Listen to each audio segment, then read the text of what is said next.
po ako hindi nag-ribbon mga guys. 2021. Eh, 2024 na po mga guys. Nag-ribbon ako para alang kay Mark Torrens. Graduate na po siya ngayong April 18.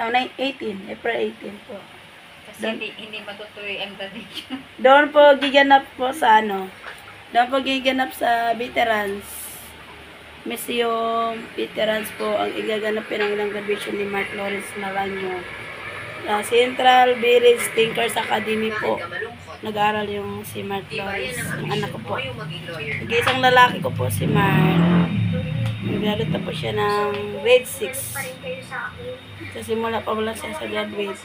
Sana po makapagtapos po siya sa pag-aaral niya. Well, wala akong pakialam kung anong relasyon mo sa babae yun. Kung gusto po kayo magpapariban, dito po kayo kay ate, oh. Available yun si ate. Maganda si ate, oh. I can't forgive you just because you look devastated sa May TV pa. Kung sino manood ng TV, meron pa, oh. Kung sino magpapalinis, oh. Hindi malibang po kayo. Dahil may TV si ate, oh.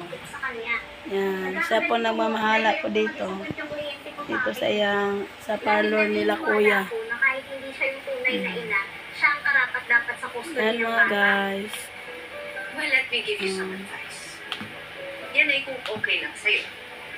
You have to toughen up. Minariban po ako sa anak kong babae guys. Masalimutan Sa kanya po yung pira galing guys. Kaya minariban po ako sa anak kong babae para lang sa graduation ako.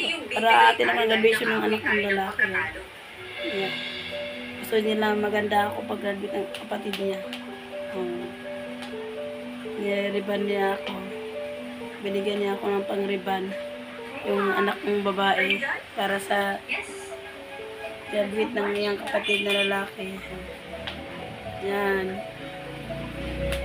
Nakariban na ako mga guys.